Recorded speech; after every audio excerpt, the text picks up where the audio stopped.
EU Bharat के बीच मुक्त व्यापार समझौता पर कहां तक पहुंची। बात नई दिल्ली में राष्ट्रपति ट्रंप के हाई टैरिफ से जुड़ी धमकियों के बीच यूरोपीय यूनियन और भारत ने इस साल तक के अंत तक द्विपक्षीय फ्री ट्रेड एग्रीमेंट पर मुहर लगाने की रजामंदी दी है।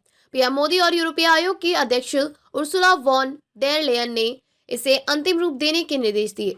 नई दिल्ली राष्ट्रपति ट्रंप के हाई टैरिफ से जुड़ी धमकियों के बीच यूरोपियन यूनियन और भारत के इस सहमति पर पहुंचे कि इस साल के आखिर तक द्विपक्षीय फ्री ट्रेड एग्रीमेंट पर मुहर लग जाने की कोशिश की जाएगी। यूरोपीय आयोग की अध्यक्ष उर्सुला वॉन डेर लेयन के साथ साझा प्रेस कॉन्फ्रेंस के दौरान पीएम मोदी ने कहा कि दोनों देशों ने अपने अधिकारियों को इस लेकर निर्देश दिए हैं कि वह उर्सुला डेर ने भी एक थिंक टैंक इवेंट में कहा कि दोनों पक्षों ने इसे आखिरी रूप देने पर विचार कर रहे हैं। यह दुनिया में अपनी तरह का सबसे बड़ा समझौता होगा। समझौते को लेकर दोनों पक्ष गंभीर। दोनों पक्षों और प्रतिनिधि स्तर की द्विपक्षीय बातचीत के बाद विशेष मंत्रालय के सचिव वेस्ट तन्मय लाल ने एक विशेष प्रेस वार्ता में कहा कि इसे लेकर द्विपक्षीय बातचीत बहुत गंभीर रवैये से हो रही है। दोनों नेताओं की ओर से राजनीतिक संदेश साफ है कि एग्रीमेंट अहम और इसे अमली जामा पहनाना जल्द से जल्द जरूरी है। इसे दौरान पीएम ने साझा संबोधन में इस दौरान अपने संबोधन में पीएम ने कॉलेज ऑफर कमिश्नर की भारत यात्रा को अभूतपूर्व करार दिया। इसके साथ ही उन्होंने कहा कि 2025 से आगे के समय के लिए भारत और ईयू साझेदारी का एक महत्वाकांक्षी रोड मैप बनाएंगे।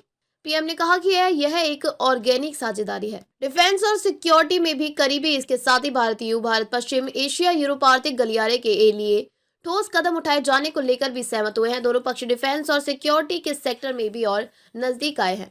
इंडो पैसिफिक क्षेत्र में शांति स्थिरता सुरक्षा को लेकर दोनों पक्ष एकमत हुए हैं और ईयू ने इंडिया पैसिफिक ओशंस इनिशिएटिव से जुड़ने का फैसला किया है। इसके साथ ही दोनों इंडो पैसिफिक और अफ्रीका में सस्टेनेबल विकास के लिए ट्रायंगुलर डेवलपमेंट प्रोजेक्ट्स पर भी काम करेंगे। दरअसल दिल्ली में अपनी यात्रा के दूसरे दिन एक थिंक टैंक को संबोधित करते हुए उर्सुला ने इस पार्टनरशिप को लेकर साफ कहा कि जियो पॉलिटिकल चुनौतियों से निपटने के लिए दोनों पक्षों को रणनीति संबंधों को अगले स्तर तक ले जाना होगा और ईयू जापान और दक्षिण कोरिया के साथ किए गए समझौतों की तरह भारत के साथ भविष्य में सुरक्षा पार्टनरशिप की संभावनाएं तलाश रहा है। 20 बैठकें और कई करार। इस दौरे में ईयू के प्रतिनिधियों और भारत सरकार के मंत्रियों के बीच कई बैठकें हुई। इनमें व्यापार, टेक्नोलॉजी, निवेश, ग्रीन ग्रोथ, सिक्योरिटी स्क्रीनिंग में सहयोग का ब्लूप्रिंट तैयार किया गया। लाल ने बताया कि ट्रेड और टेक्नोलॉजी काउंसिल के तहत 3 वर्किंग ग्रुप्स भी खासी उपलब्धि हासिल की। डिजिटल गवर्नेंस, रणनीतिक टेक्नोलॉजी, ग्रीन एनर्जी जैसे सेक्टर्स में प्रगति हासिल हुई है।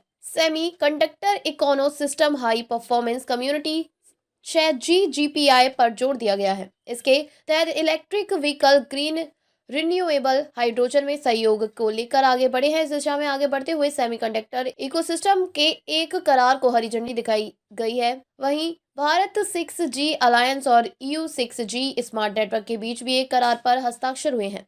सिक्योरिटी और डिफेंस, दोनों पक्षों ने भारतीय नेवी और EU मैरीटाइम सिक्योरिटी एंटिटीज के बीच साझा अभ्यास को लेकर संतोष जताया। EU ने PESCO परमानेंट स्ट्रक्चर को ऑपरेशन प्रोजेक्ट ज्वाइन करने के लिए भारत की रुचि का स्वागत किया। दोनों पक्षों ने काउंटर टेररिज्म और आतंकवाद फाइनेंसिंग के खिलाफ सहयोग और गहरा करने पर बल दिया है।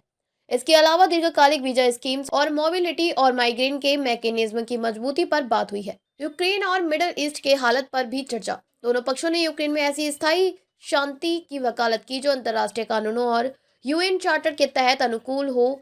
वहीं इजराइल और फिलिस्तीन के मसले पर 2 स्टेट सॉल्यूशन को साझे विजन को दोहराया।